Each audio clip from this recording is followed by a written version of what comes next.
Assalamualaikum warahmatullahi wabarakatuh. Waalaikumsalam warahmatullahi wabarakatuh.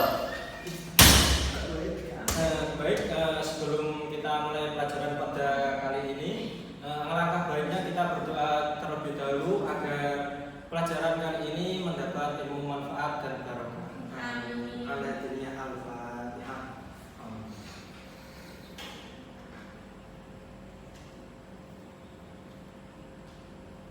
Amin. Cukup. Sebelumnya pada pertemuan kali ini adakah yang tidak berangkat? Ada. Siapa Mbak? Mas Azim Farudin tidak berangkat. Dia izin karena ada urusan keluarga. Oh. Terus tadi ada Mbak Ukria, dia sedang sakit. Oh gitu. Masih ada lagi tak? Sudah itu saja. Sudah itu aja. Oke. Selanjutnya saya akan menyampaikan materi tentang jalur-jalur masuknya Islam yang ada di Indonesia.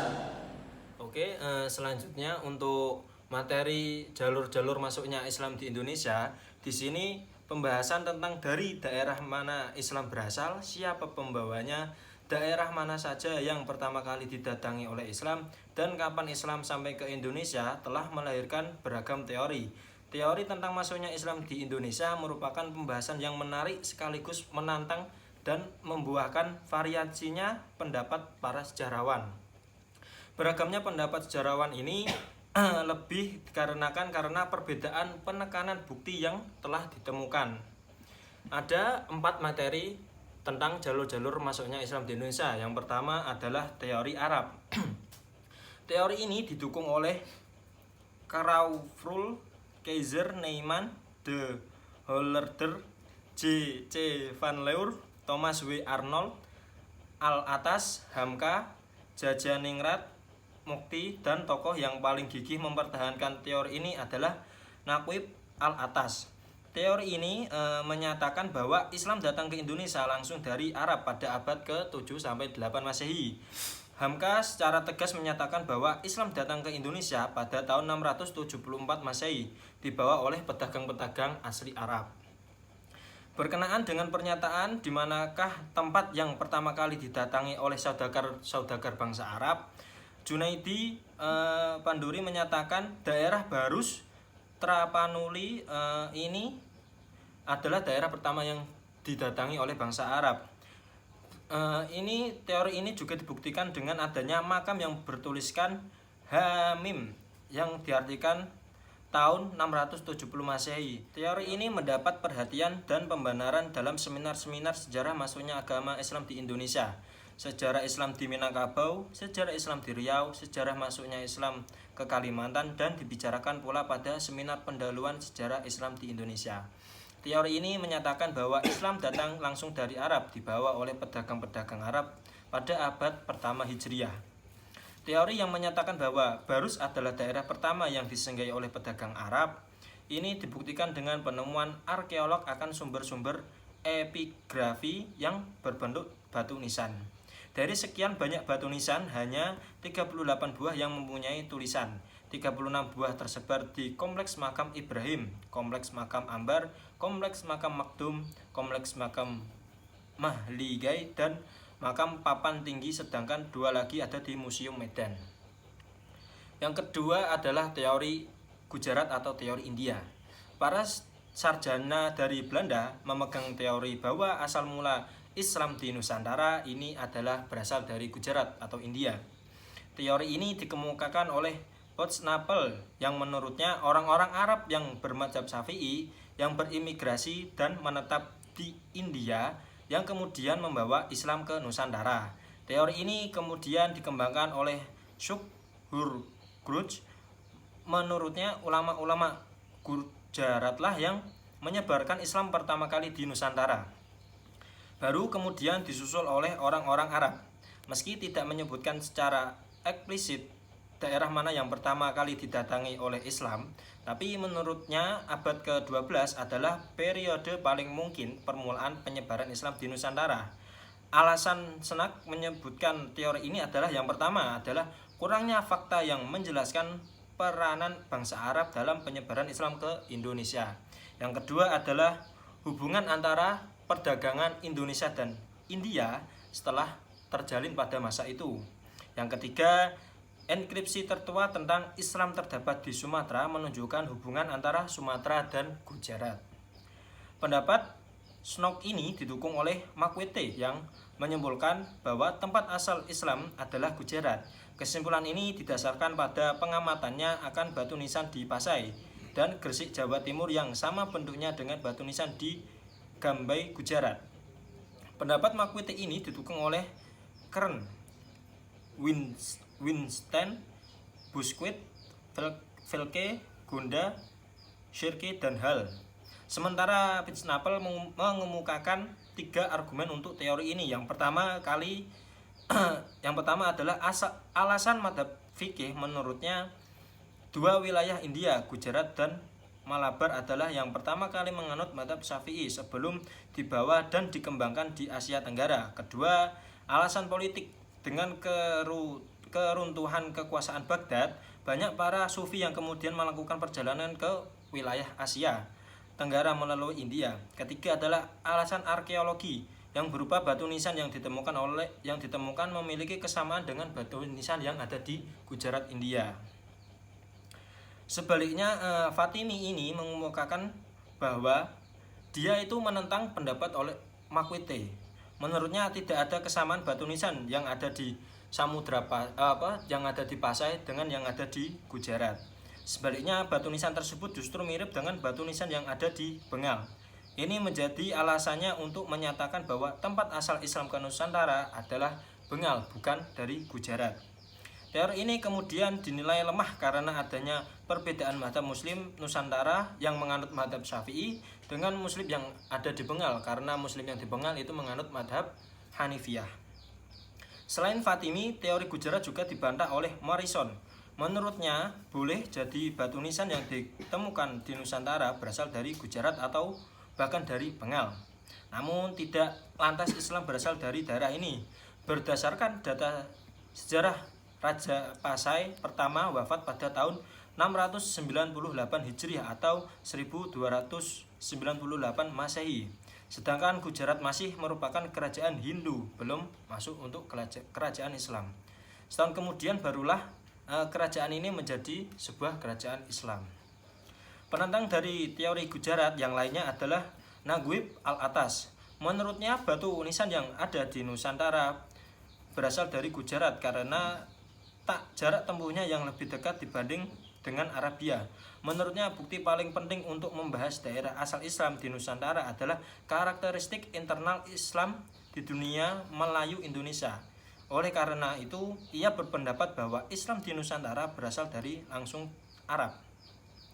Kelemahan teori ini selain data-data yang ditampilkan lemah, terkesan juga tidak menjelaskan antara masuknya Islam dengan perkembangan penyebarannya Islam di Indonesia. Selanjutnya adalah teori yang ketiga adalah teori Persia. Teori Persia ini dibuktikan dengan ditemukannya pengaruh Persia dalam kehidupan masyarakat sehari-hari pada abad ke-19. Bukti-bukti ini mengacu pada pengaruh bahasa. Ini dapat dilihat dari bahasa Arab yang digunakan masyarakat Indonesia. Kata-kata yang berakhiran huruf ta pada kata marbutoh ketika berhenti dibaca ha, menurut Nurholis ini menunjukkan bahwa bahasa Arab tidak langsung dari Arab, tapi dari Persia. Salah seorang tokoh teori ini adalah P.A. Hussein Jayaningrat. Teori ini menitik beratkan tinjauannya kepada budaya yang hidup di kalangan masyarakat Islam Indonesia memiliki kesamaan dengan India atau Gujarat. Yang diantaranya adalah pertama, adanya peringatan 10 Muharram sebagai hari Asyura yang dikenal sebagai peringatan orang Syiah atas terbunuhnya Husain bin Ali bin Abi Thalib. Yang kedua adalah adanya kesamaan ajaran antara Syekh Siti Jenar dengan ajaran Sufi Iran Al-Halaj. Yang ketiga adalah penggunaan istilah bahasa Iran dalam pengajian Quran tingkat awal dalam sistem mengeja huruf Arab untuk tanda-tanda huruf harokat. Yang keempat adalah nisan pada makam Saleh dan makam Malik Ibrahim di Gresik. Yang kelima adalah pengakuan umat Islam Indonesia terhadap mazhab Syafi'i sebagai mazhab yang paling utama dianut di Malabar. Yang keempat adalah teori Cina. Menurut teori ini, Islam datang ke Indonesia dibawa oleh pedagang-pedagang muslim dari Cina melalui jalur perdagangan pada abad ke-7 sampai 8 Masehi. Adapun tempat yang pertama didagangi oleh pedagang Cina adalah Pulau Sumatera.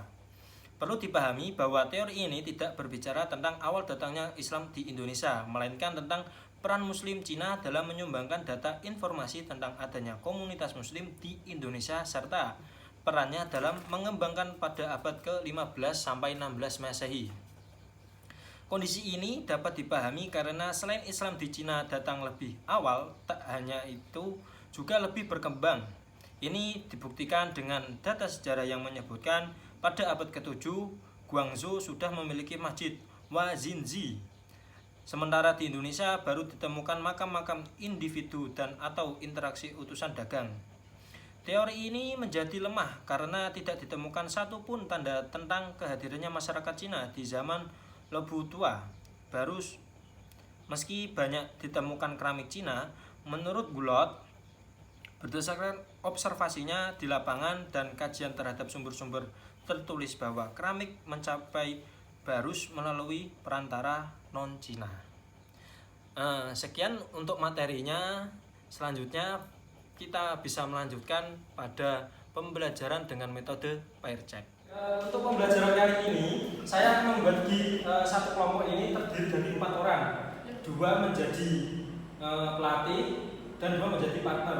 Nah, tugas pelatih di sini nanti akan memberikan soal kepada partner. Partner di sini akan menjawab dari soal yang diberikan oleh pelatih. Contoh begini, kue kelompok karo juga. Oh, nah, kita ini kelompok karo nela. Kelompok ini dulu.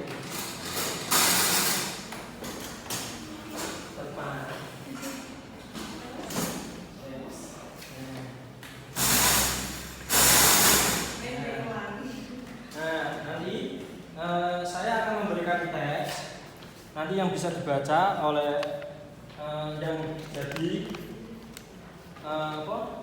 partner, yang jadi pelatih.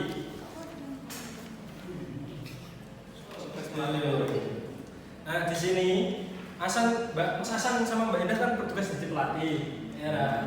Nah, tugas pelatih ini memberikan pertanyaan kepada partner. Nah, nanti partner akan menjawab dari pertanyaan-pertanyaan yang diberikan oleh Mas Hasan dan Mbak Indah.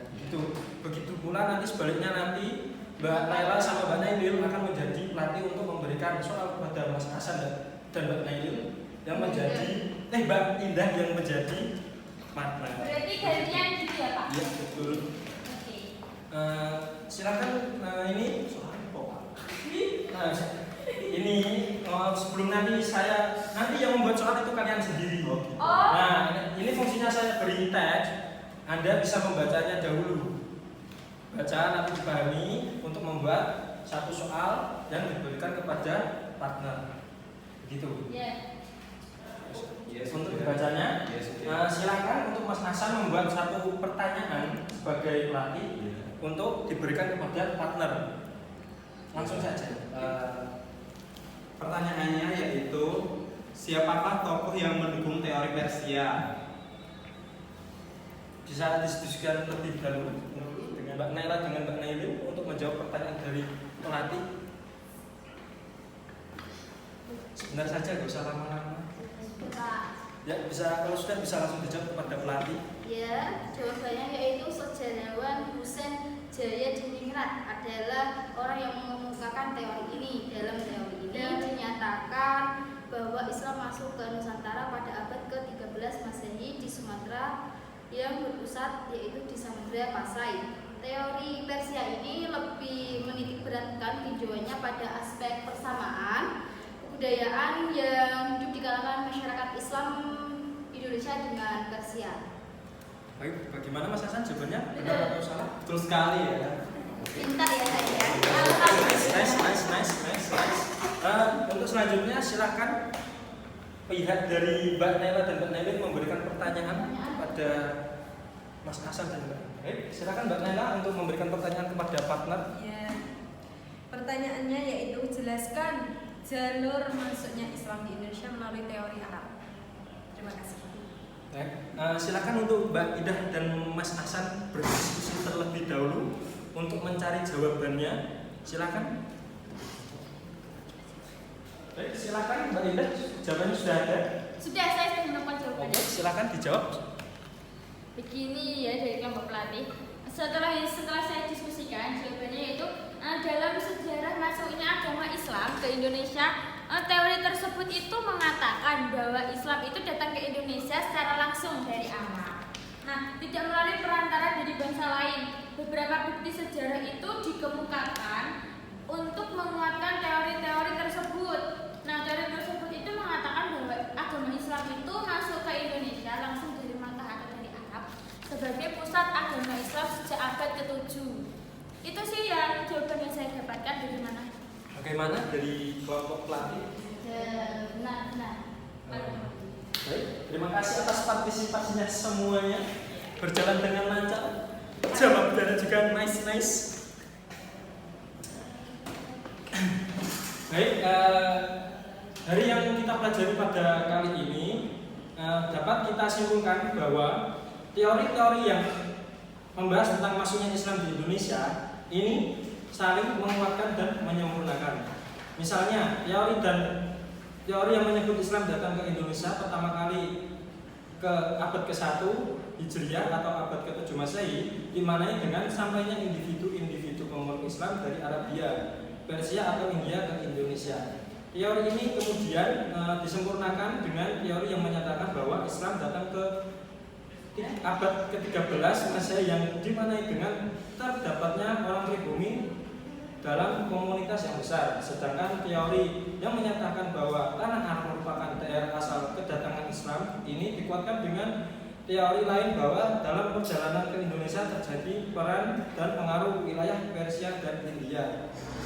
Demikian juga tentang tempat pertama yang didatangi Islam yaitu Barus dan Pasai.